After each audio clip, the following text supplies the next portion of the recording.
Hello, everyone, and welcome back to another live stream with me, Gisela K. This is Grizzly True Crime, and today we're going to Pittsburgh, Pennsylvania to discuss a case that happened there that sounds pretty horrifying.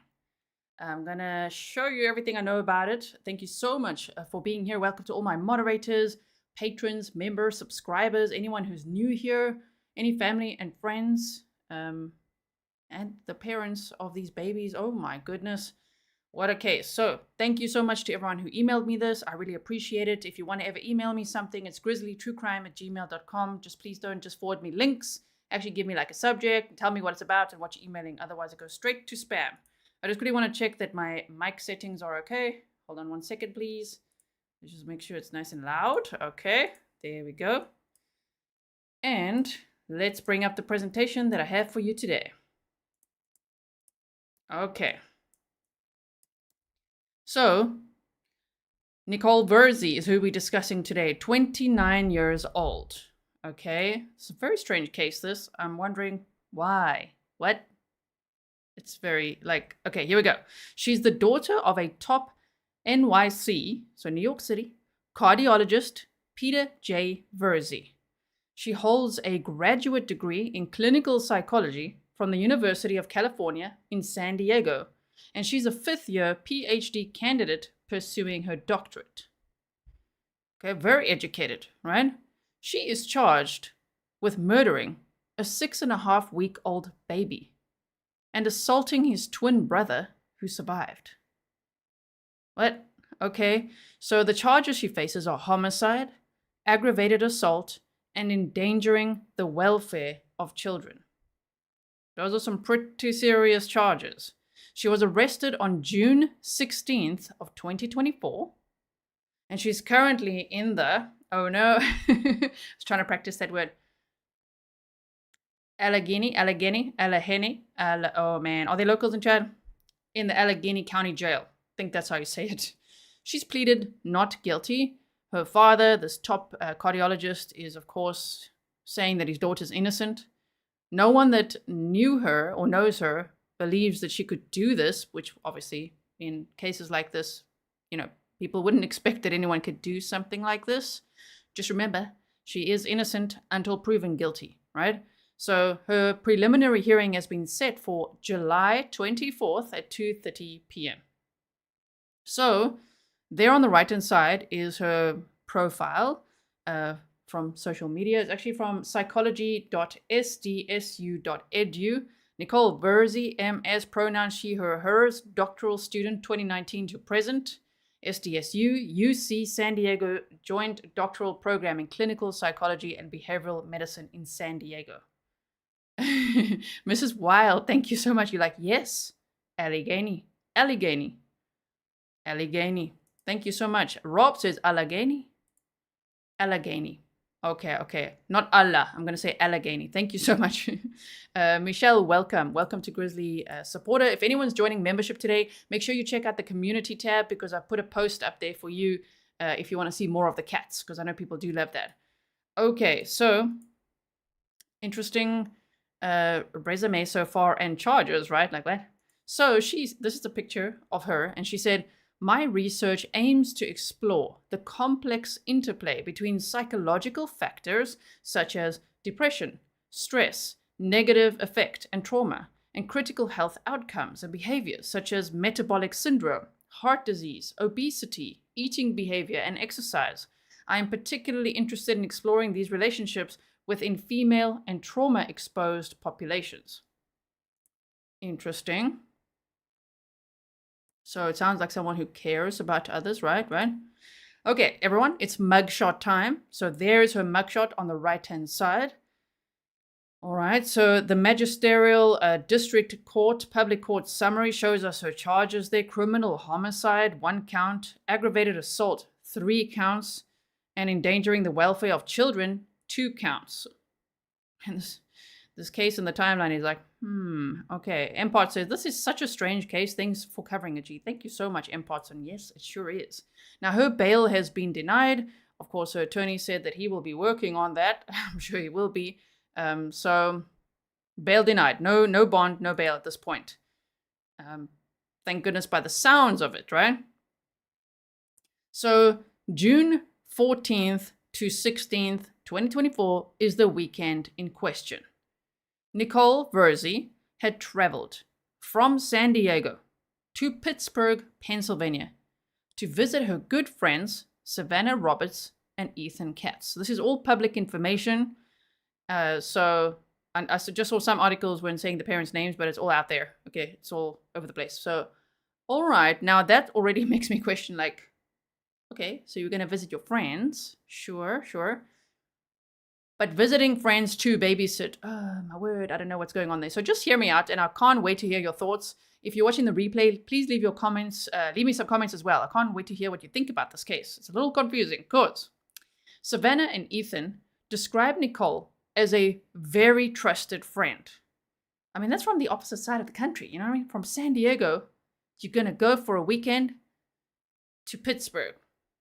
Okay. Sure, people visit their friends. I'm just like, where did they meet? How did they know each other? How long has it been going on? How? You know what I mean? There's so many questions. So, Savannah and Ethan had just welcomed twin boys into the world in May of 2024. So the babies were only 6.5 weeks old. Shame. Okay. The couple would be celebrating their wedding anniversary that weekend. And it would have been Leon's first Father's Day. Ethan. Why am I saying Leon?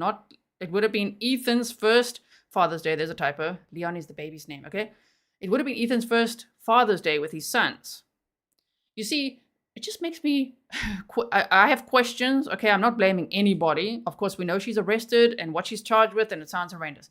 I'm just like, it's such a strange weekend because, like, okay, so a very good friend comes to visit. Did they organize the visit, as in did Savannah and Ethan invite her? Or did she just show up, kind of like, knowing it's the anniversary?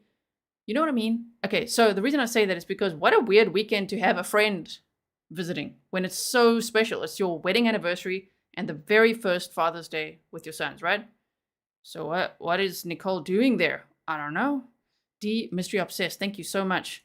So they said that Nicole checked herself into an Airbnb less than a mile from their home. It's really weird. Some weird stuff. Like, is it like a bit of a stalker case? Is Nicole Virzi, the suspect, super jealous? That's where I'm going with this, because I don't really know what else to think about it. Let me know what you think, right? Kelly also said Allegheny is how it's pronounced. Thank you so much. So here's why, for me, if I were to speculate, what the hell would the motive of this be? I know you haven't heard the crime yet, but getting to it. But could it be jealousy? Did Nicole speak to them that she's going to come and visit, or what is it? And if so, why would they have her over just to babysit type of thing, right? So Virzi and Roberts were doctoral students at different universities, but Savannah was studying at the University of Pittsburgh, but both women focused on eating disorders, trauma, and body image. So they're both fifth-year PhD students, okay? Both of them are in the same field of study. That's why I'm wondering if was Nicole jealous of her, or like what is going on here, right? Carla, thank you so much for your sticker there. Beachfront says, oh no, I sense this is going to be a terrible case. Yeah, especially because it involves babies, 6.5 weeks old. So Savannah was studying at the University of Pittsburgh. The other one, Nicole, the suspect, was studying in San Diego, right? And so both in the same field, though. So Savannah R. Roberts, she/her, is a PhD student in clinical and developmental psychology at the University of Pittsburgh, studying under the mentorship of Dr. Sophia Chukas Bradley. She also regularly collaborates with Tiffany A. Brown of Auburn University. Savannah studies the development and prevention of body dissatisfaction and disordered eating in adolescents, particularly among LGBTQ plus youth. To learn more about her work, please visit her website. And her website is very extensive. Her resume is like, wow, very long, very extensive, lots of studies, both very academic. If I really had to say if they were competing, okay, I think that Savannah was winning. I think she was winning. Okay, now I don't know. I'm just speculating because I don't understand what Nicole is charged with, why that would even happen. Okay, so Nicole grew up in the tri-state area and is a graduate of Pepperdine University who holds a degree in clinical psychology. Both super successful women. Okay, So how did they connect? I don't know. I don't know where exactly they met. Is the man the link between them? Were these two friends before, and from where? Apparently, this is a little screenshot that I got from one of my sources. It's linked in the description box, where they talk about them connecting on X. It says, but Roberts made reference to her at least twice. Once in January 2022, where she referred to Virzi's incredible work, and once in May of 2021, when she wrote a post to Virzi saying, you are going to do an amazing job. I can't wait to hear about your experience. So Savannah, who's the mom of the two babies, she was super encouraging to Nicole. She seemed really sweet, really encouraging, and I think that she's a little bit more qualified, if I could say it like that, even though they're both fifth year, right? Savannah's also a fifth year PhD student. Just a side note that Nicole was also an instructor at Cycle Bar in Carmel Valley, San Diego. So I saw on Reddit, people were like, what? She was like my Cycle Bar instructor. Like, what do you mean? No, she had the best playlist. Like, where is she? Shame. So there's people out there like, what? I'm trying to understand the charges. She did what now? Allegedly, right? Okay, so keep going. Sorry, I'm just saw a comment there. I'm like, what? All right, Rexy said, celebrating my 50th wedding anniversary with the Grizzlies. Oh my goodness, Rexy, thank you for being here, and happy 50th wedding anniversary to you and your partner. That is awesome. Wow. All right, so now we go to Saturday, June 15th of 2024. Now listen to this, okay? Nicole was alone with the twin boys, remember 6.5 weeks old, and she said that she noticed blood in one of the baby's diapers or injuries to his genitals, so she notified her friends, the parents. I do not know where the friends were. I don't know if they were out celebrating their wedding anniversary and they asked Nicole to babysit. That, if she was a jealous stalker type, would make her pretty pissed off. I'm not too sure. I'm not blaming anyone. I'm just trying to understand. So to suddenly be like, whoa, there's blood in his diaper and his genitals have got injuries. That's okay. So the parents then, whether they were in another room or came home or whatever, the parents took that little baby to the hospital. Okay? And that was the UPMC Children's Hospital of Pittsburgh. So they take the one baby to the hospital. They leave the other baby in the care of Nicole. Now, a lot of people, when I look at social media, because I really wanted to see what do people think about this, because I'm like, I have so many questions. A lot of people were saying, why would they not take both if they suspect anything? But at that point, I don't think they suspected that their friend caused the injuries. They were just like, oh my word, he's like got, let's say, blood in the nappies, right? Like, oh my, let's take him to the hospital. And why would they leave the other baby with her? Well, people have said, of course, the obvious, it's not good to take a newborn to a hospital full of sick people. Right? Of course, I know the argument, you could have kept one in the car, the other one goes in, whatever it is, but at that point, they clearly still felt safe to leave the other child with Nicole. So while they're at the hospital with one baby that does have injuries, it's not just made up, okay? That baby had injuries. Nicole is at home alone with the one baby. Now, trigger warning, okay? When Nicole was alone with baby Leon, she said that she had gone into the family's kitchen to get a baby bottle when she heard one of the babies screaming. So this is all cited and quoted from the criminal complaint. I'd love to see a police interview. I'm waiting to get the criminal complaint. These things take time sometimes, and all the media that has it never posts it. It's like my pet peeve. Just post it somewhere so we can read it. We want the facts, right? We don't want speculation. We want the facts. But they say Nicole was alone with baby Leon, and she said she went to the family's kitchen to get a baby bottle that she heard him screaming. She says when she returned, the baby was on the floor and out of his bouncer seat. She called 911 at approximately 11:15 p.m. and told police that she was the one who observed the injury to the other twin earlier, and she was the one who notified the parents. They say that Virzi was staying in a nearby Airbnb on South Graham Street when asked to care for the baby.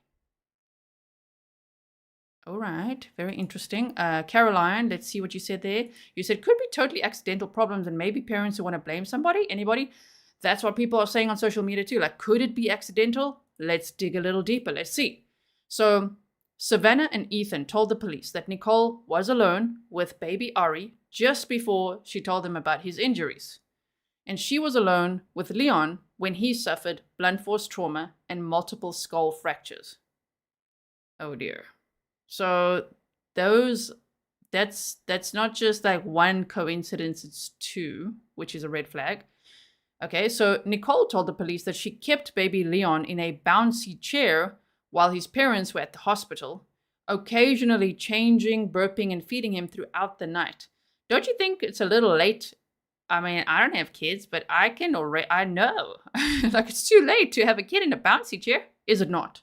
Is 11:15? Please correct me if I'm wrong.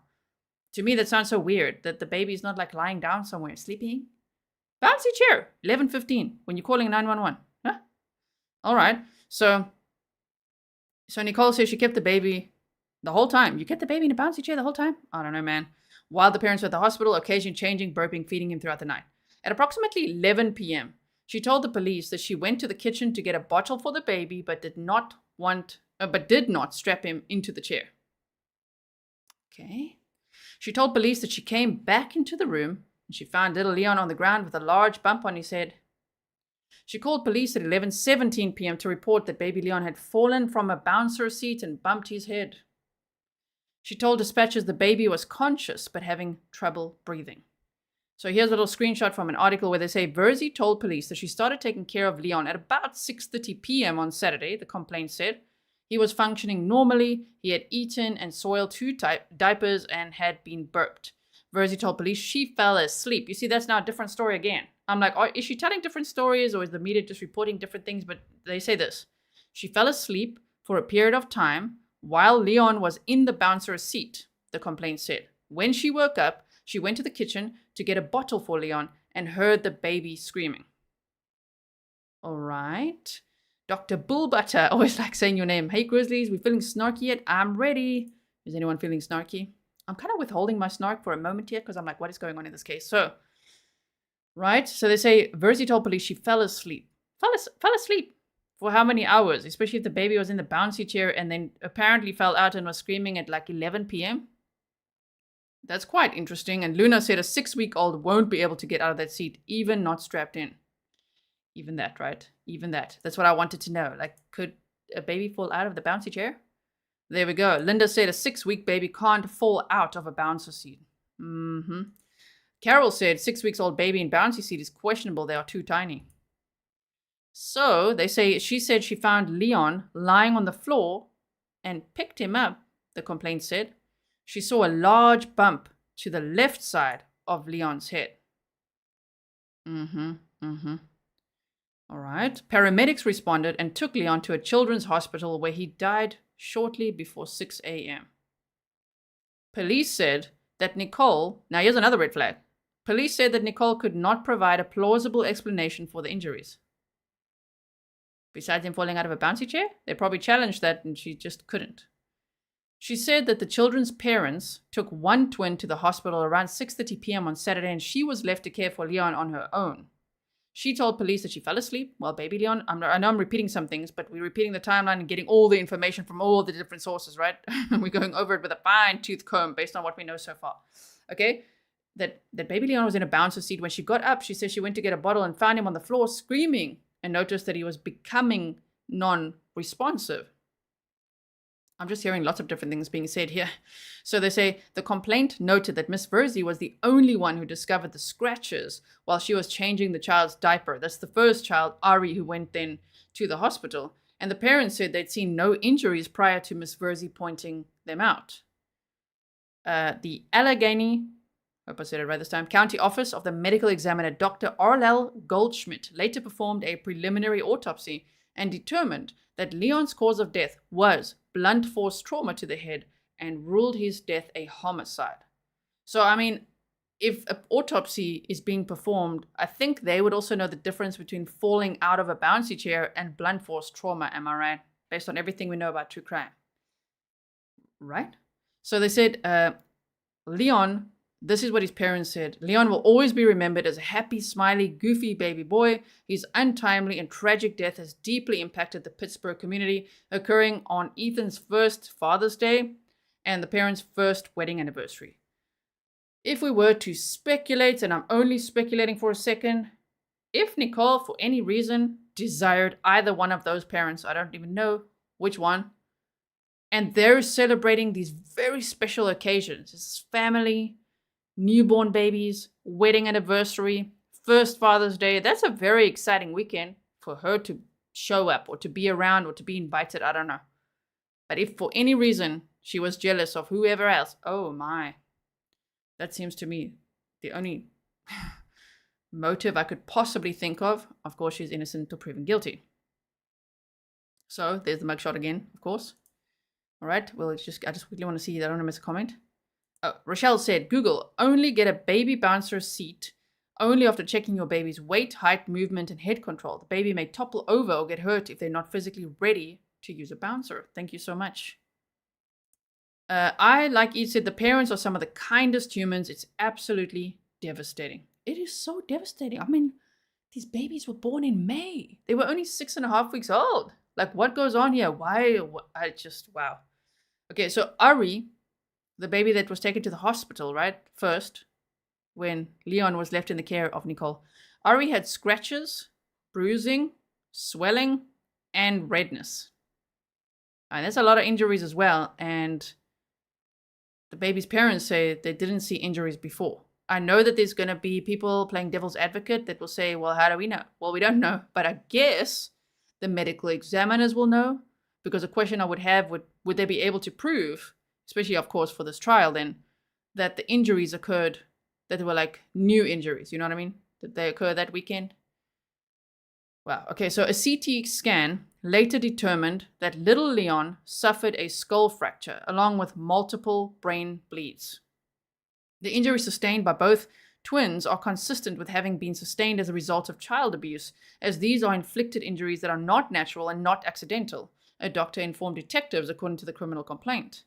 Doctors who examined the baby's injuries found a skull fracture on the left side of his head and several brain bleeds. Now, the reason I highlighted left side is because Nicole said, oh, when she went to, she was sleeping, and she went to the kitchen. Clearly, it sounds like without checking on the baby. Her story is like, well, I was like sleeping, went to the kitchen, made a bottle, heard the baby screaming, and then, oh, my word, there he was. He fell out of his bouncy chair. And she said he was lying on his left side. Now, you see, those very specific details she shares, I think it's a bit of a red flag. If the injuries are all the skull fracture on the baby's left side, okay, and there's several brain bleeds, and she's particularly saying, yeah, he was lying on his left side, right? Kerry said multiple head trauma is from more than one strike. Yes, they can prove mechanism if jury in time. Shaken baby syndrome. Very scary, right? Okay, so Silly Bay said, I think they mean those newborn seats that vibrate. I don't think they mean an actual bouncy chair. And if they do, that's crazy. I don't know, because they haven't shown a single picture of it. And every single source I've looked at, they talk about a bouncy chair, right? So I don't know if it's one of those that they can like lie in and it just like vibrates a little bit and makes them comfortable. Or if it's like those bouncy ones. I also thought that's for a little bit older kids. EKC said it's a seat that can be moved a bit, not a bouncer. Oh, thank you, EKC. Then shame on the media or the police report if that's what's in the criminal complaint, if they keep saying bouncy chair, right? Okay, so details are important. We want to know. So I'm also putting a little flower on the face of the surviving child of course, Shaman. And there on the right-hand side is a picture of Nicole. Interesting. I'm going to show you a clip of her as well. Nicole's father maintains her innocence. Nicole's attorney, David Schrager, said, we are at the beginning of our investigation, but it's important to note that my client has no criminal history whatsoever. She's a PhD student and was a long-time friend of the family. Well, on this channel, we've covered a couple of PhD students who did some questionable things. Do you remember that PhD student who just suddenly drove over in Florida to his mother's house and stabbed her to death? I mean, that. If you haven't heard of that, it's in my video section. That is crazy. So if one is academic or book smart, it doesn't mean that one cannot commit criminal acts, right? But I understand what they mean. It's just like squeaky clean record and super academic and obviously a lot to lose. We've looked at dentists, we've looked at plastic surgeons and all sorts of people committing all sorts of crimes. So nothing will really shock me anymore. But, okay, I understand what the attorney's trying to say here. He said she's a PhD student who was a long-time friend of the family. Our client denies these allegations. She's a loving person and a friend to these people and would never harm anyone's child, let alone theirs. He said, this is the attorney, by the way. She's going to be 30 years old. She's a PhD student. She's long-term friends with the family in this situation. And as I've said, it doesn't show any criminal history in her background, and we're anxious to get our day in court. Right now, she's charged with a general count of homicide, which for the most part, bond is not available. Of course, we're going to be doing our due diligence on that end and see if we can make some changes there. Okay. Interesting. I just quickly want to see something. Thank you, everyone that's emailing me. The difference between the bouncy chair or not. Let me show you a picture quickly. It's probably more like this. You should see where it comes up. There we go. Okay, it's a big one. Hold on. There. It's probably something like this, right? Is what they're referring to. Rather than those that have like the round thing where they kind of stand up and they can jump, right? I think it's more something like this. Again, I'm speculating. I haven't seen a picture of it. Okay, so interesting. We'll keep going. I'm so shocked by this case. It's unbelievable. So they say one of her friends says she did not know her to be violent, but she noted that she did have interpersonal issues. Now, I would love to hear from that friend. If you're that friend and you're watching, please send me an email, grizzlytruecrime@gmail.com. If you could expand on that, what does that mean? She did have interpersonal issues. What, like, I mean, in what context? Because that's important for this case, right? Like, what do you mean? Also, if anyone does email me information, please know I protect all my sources. I keep all my sources anonymous.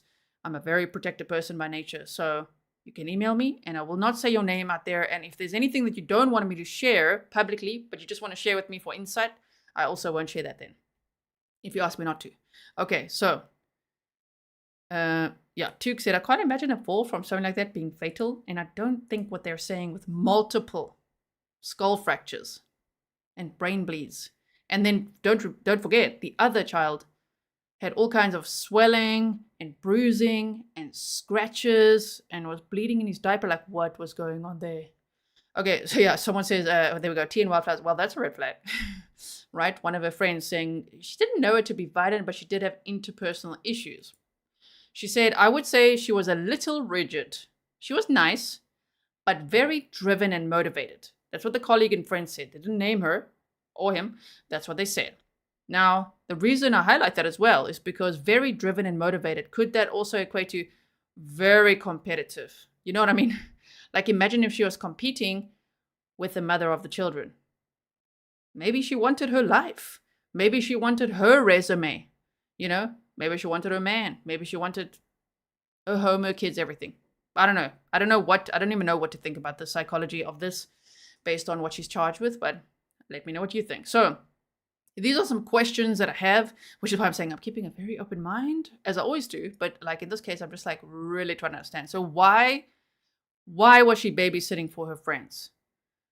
Why was she in town? How much experience does she have with children? Because she could study all she likes, but how much experience does she have with children? You know, was she nurturing towards children? Does she want children of her own? Could she have children of her own? How do we know? Does she have a boyfriend or a girlfriend? Does she have love interest? What's going on? Okay, so why would she point out injuries of one baby and then harm the other one intentionally? Doesn't that sound just crazy? Like, why would she do that? Be like, this baby is injured, okay? And then they take the baby to the hospital and then she's alone with the other baby. Why would she then murder that one? It's so crazy. Oh my goodness. Like, what kind of mental state is that? Okay, so then what type of bouncer seat was it? Yes, okay, so we've cleared that up a little bit, right? We looked at, it's probably something more like this, because that's what I was wondering. What type of bouncer seat was it? Is it possible the baby fell out?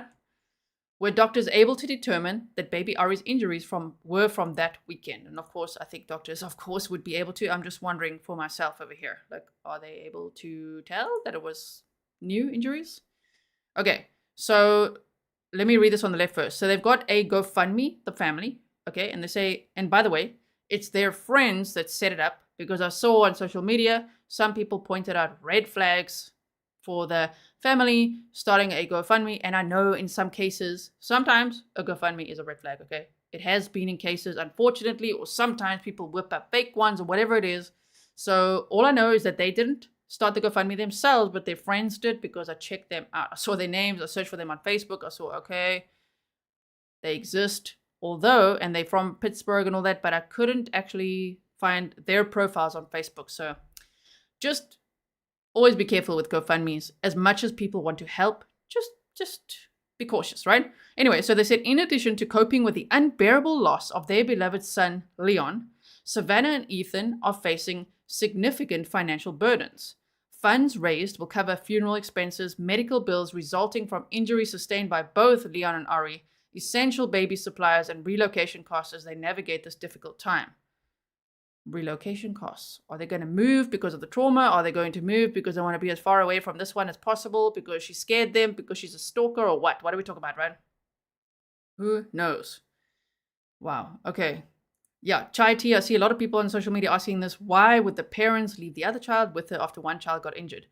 I think, as I said earlier, I think they wouldn't have suspected that the baby got injured from her at that point. And they wouldn't want to take a newborn to a hospital and expose them to all sorts of germs, is what I'm thinking. That's what people are also saying, right? Let me know what your thoughts are. So on the right-hand side, the attorney says she's obviously devastated. Well, we don't know that. How do we know she's obviously devastated? But okay, she's obviously devastated. She's highly distraught and deeply sad. She said it was nothing intentional. Okay, but that means if she says it was nothing intentional, yes, and the attorney's saying, you know, these mistakes happen all the time, that the baby could have fallen out. I don't know what happened to the other one. Like, how is the one injured and the other one is murdered? I mean, that's a lot. That's two babies, not just one. If it was one case, like one baby, and you're like, maybe they fell out of the chair or something, but maybe not. There's two. One injured. And they said genitals injured. I mean, what? So they said, we're doing a deep investigation. I'm not sure why the attorney's saying we're doing an investigation all the time, because of course he's the attorney. The investigators are investigating. She has no criminal history. We will do our best to give her a fair hearing in court. This is a case with a dead child and a young lady in jail, and it should not be speculated on before the case goes to court. Well, guess what? Welcome to 2024, where YouTubers and the audiences will talk about it, and we might actually speculate what happened here, because it's extremely concerning, and we want to learn lessons from these cases. I guess one lesson would also be, I mean, you can't foresee this, but like, even if someone is a really close friend, a really good friend, very trusted friend, maybe they're not so good with children, be very careful who babysits your kids. It's always, hey, in true crime, it's always like, be careful who you let around your kids, who's in your home around your kids, especially alone. That's an ongoing red flag, right?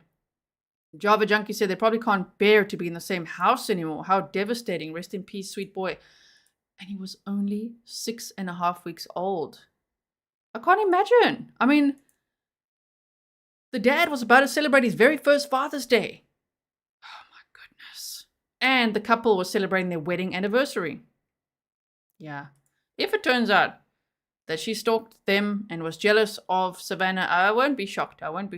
But at this point, we don't know. So one more time, Nicole Virzi is 29 years old. She was arrested on June 16th of 2024, and her next court hearing is July 24th at 2:30 p.m., and that's in Pittsburgh, Pennsylvania, because she's in the Allegheny County Jail. She's pleaded not guilty. She has no bond, okay?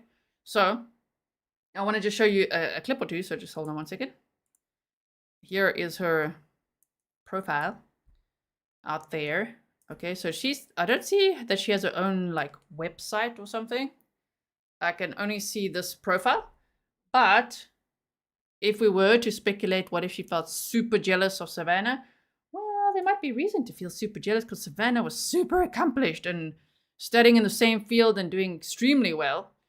And clearly, I think they're married. I think Savannah and Ethan are married. Married, 2 newborn children. I mean, I think if we're speculating that maybe she was jealous, there's a lot to be jealous about, it looks like. So Savannah R. Roberts, this is her website, and I mean, just look at her resume. My goodness. Hold on one second. Like, wow, there's a lot there. I'll just put this link in the description box if you want to check out all her qualifications. Please never harass her. Don't harass any family members ever from this channel, ever. I know some people do that. Why? Why do people do that?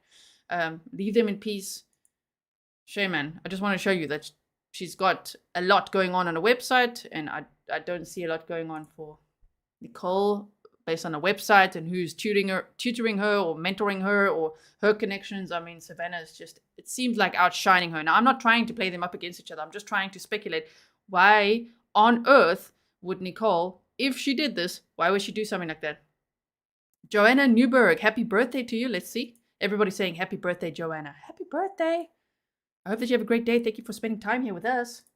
So, by the way, this happened on Walnut Street. I just quickly want to show you.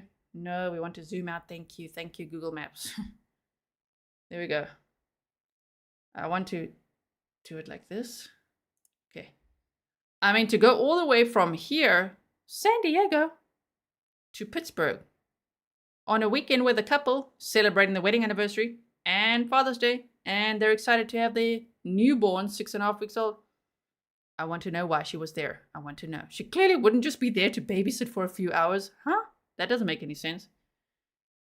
And if that was the arrangement, maybe she felt, I don't know, humiliated by that or something. How do we know? I'm really speculating. So, by the way, she stayed at this Graham Street. She stayed at an Airbnb. She checked herself into her Airbnb. That's so weird. Okay, meaning, given the circumstances, so you're checking yourself in there, but then you're babysitting a bit, you're visiting a bit. It's just, I don't know. So, okay, and they stayed on this Walnut Street area. So she stayed very close to the home. Okay, now we're going to look at this clip quickly here. Who was babysitting her friend's infant twins has been charged with killing one of the boys and injuring the other. It happened this weekend in Let's just boost this a little bit. Homicide. And now she's in the Allegheny County Jail. Shelley Bortz is there and joins us with the details. Nicole Virzi is behind bars here, charged with homicide after police say 6-week-old Leon Katz died while in her care. Unimaginable, huh? Just terrible, and I feel so sorry for the family. It's an unimaginable crime, yet police say it happened in this Shadyside neighborhood. 6-week-old twin boys, one killed, the other injured, at the hands of their babysitter. They're so innocent, they didn't ask for this, and helpless. You just don't understand, why someone would have this in their heart, terrible feelings. What would precipitate something like this? Cannot imagine. So Jen 71 says, how long did she know her? I also want to know. I want to know how long they knew each other, where they met, how long were they friends, how close were they? Say a very trusted friend. But they live on opposite sides of the country and seemed like they grew up in different places. So I'm not too sure. I want to know as well. And also, did they have other babysitters? I know the babies were only 6.5 weeks old, So did they need a babysitter because of the wedding anniversary that they wanted to go out and celebrate? Or, why is she there to babysit? Is my question. Like coming all the way from San Diego. Like arriving for the weekend, she's ready to babysit. Like what? That's so strange. I don't know what the circumstances they Imagine. Police were called to this apartment building on Walnut Street Saturday night for a report that a baby had fallen from a bouncer. The 911 caller was identified as 29-year-old Nicole Virzi, a friend of the baby's parents who was visiting from San Diego. She told investigators 6-week-old Leon Katz fell from the bouncer when she left the room to get him a bottle. Katz was rushed to UPMC Children's Hospital, where he later died from blunt force trauma to the head that caused a skull fracture. Doctors who treated Katz said his injuries were not accidental. Virzi's attorney, David Schrager, disagrees. Our client was thrust quickly into a role of having to babysit a small child, and an accident occurred and that child died. And unfortunately... But even that, our client was thrust quickly into the role of having to babysit. Why was she thrust into that role? This is the defense attorney. So, if it is a case of her, if I speculate again, pure speculation, if she's stalking the guy and she wants to him or whatever, or she's friends with a lady, I don't know, and then she just arrives and she's like, oh, you guys go out, I'll babysit. Do you know what I mean? Because obviously the defense attorney would be like, whoa, she was thrust into that role very quickly. Why? I have questions. Oh my goodness. Unfortunately, accidents do happen. And it's a sad thing. It's an awful thing. But it doesn't mean that someone's culpable. According to the criminal complaint, the reason Virzi was watching Leon Katz Saturday night was because his parents had to rush his twin brother to the hospital for an injury to his genital area after being in Virzi's care earlier that day. Katz's twin brother was found to have scratches, bruising, and swelling. I would ask the public to always listen to the facts and not jump to conclusions and allow the facts to come out as appropriate. Virzi is charged with homicide, aggravated assault, and endangering the welfare of children. Her bond was denied. And the rest we know, right? It's just, wow. Okay, so here's another clip here. And then we're going to see a clip of her too. The woman who's being held here in the Allegheny County Jail on charges of killing one baby twin and assaulting the other is a friend of the parents who was visiting from San Diego. Police charge 29-year-old Nicole Virzi is responsible for the severe skull fracture that took the life of 6.5-week-old Leon Katz over the weekend. They allege she did it while babysitting him inside the parents' apartment on Walnut Street in Shadyside. David Schrager is her defense attorney. In short, our client denies these allegations. She is a loving person and a friend to these people and would never harm anyone's child, let alone theirs. She was watching the baby while the parents had taken the other twin to UPMC Children's Hospital because that baby twin had injuries to his genitals. The criminal complaint says doctors informed detectives the injuries sustained by both are consistent with having been sustained as the result of child abuse, as these are inflicted injuries that are not natural and not accidental. Virzi was staying at an Airbnb apartment rental at this building on South Graham in Pittsburgh's Friendship neighborhood, less than a mile from the twins' parents' home. Virzi indicates online that she's a fifth-year PhD candidate at the University of California at San Diego clinical psychology program. But I know that she's a very accomplished person, that she either has her PhD or is getting it right now. And that she's very diligent about that, but beyond that, again, we're at the beginning of this experience. Virzi told police she was in the kitchen to get the baby a bottle and heard the baby screaming, that when she returned, the baby was on the floor and out of a bouncer's seat. She called 911. She told police she was the one who observed the injury to the other twin earlier and notified the parents. At the Allegheny County Jail, Bob Mayo, Pittsburgh's Action News 4. Okay, so now we're going to see a clip of her. I just want to show you this. So we've looked at those websites and hers. Okay, hold on one second, please. I just want to do this. I have to send it to myself. Okay, because Fox always renews. Okay, yeah, we're gonna look at this clip. Wait, let me just put the sound off in case there's an ad. Yep, there's an ad. Okay, here we go. At the San Diego State University in clinical psychology. Her research aims to explore the complex interplay between psychological factors and critical health behaviors and outcomes. Hi there, my name is Nicole Virzi, and I'm the first author on the article titled Depression Symptom Patterns as Predictors of Metabolic Syndrome and Cardiac Events in Symptomatic Women with Suspected Myocardial Ischemia. She posted this apparently 3 days or so before she went there for that weekend. Stop it. You see, it just refreshes itself. Oh, it's so annoying. Okay, hold on. I'll play it through the whole way now. Here we go. Skip the ads again. Okay.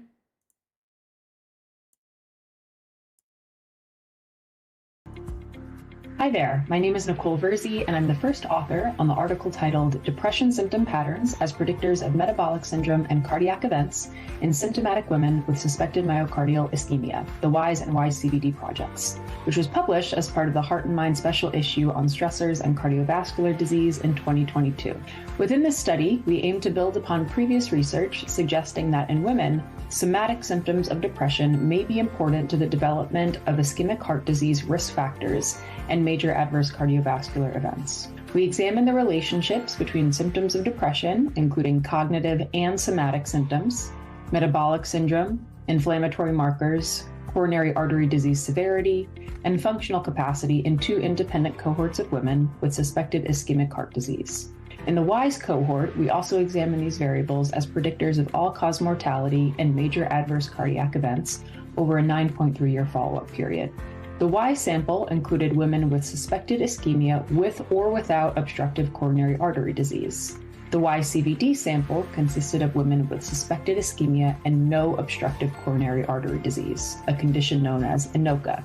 In both studies, somatic symptoms of depression were associated with metabolic syndrome, while cognitive symptoms of depression were not. Within the Y sample, somatic symptoms of depression and metabolic syndrome were independent predictors of all-cause mortality and major adverse cardiac events after controlling for known biological risk factors for adverse cardiac events, while cognitive symptoms were not. These results add to previous studies suggesting that somatic symptoms of depression may warrant specific attention in women with elevated cardiovascular disease risk. They also highlight the importance of future research evaluating the biobehavioral basis of the relationship between certain symptoms of depression and cardiovascular disease. Okay. Just close this here.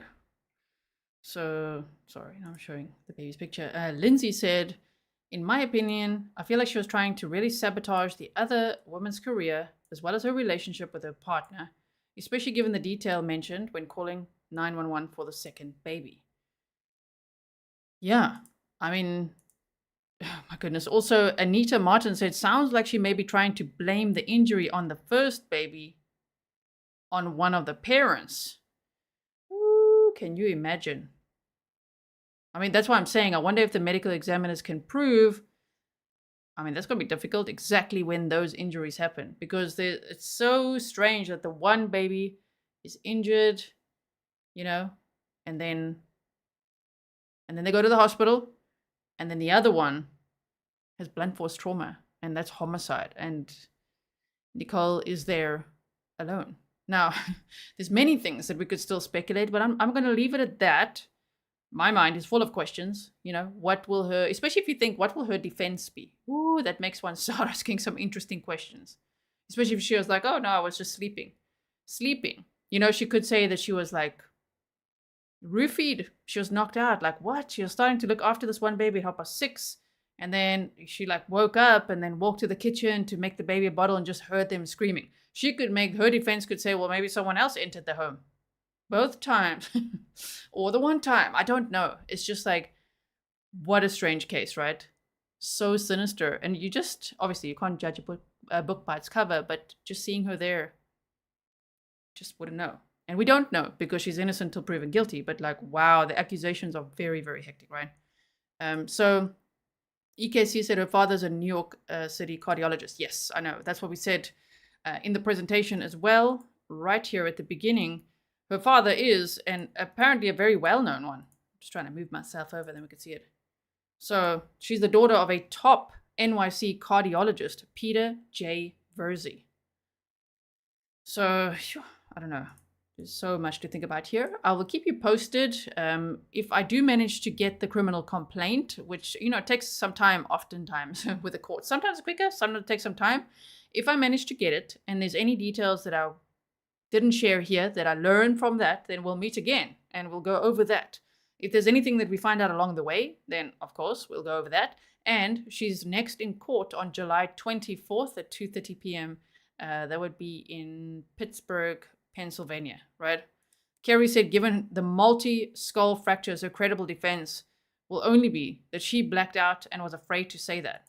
Yeah, even that. I mean, you know, it's almost like, doesn't it give you a little bit of Koberger vibes? Like someone who's an expert at certain things and then they're accused of certain crimes, you know what I mean? Like, I wonder what all her defense will come up with based on all her educational experience and psychology, and maybe she'll say it was psychosis or she blacked out or whatever it is. I don't know.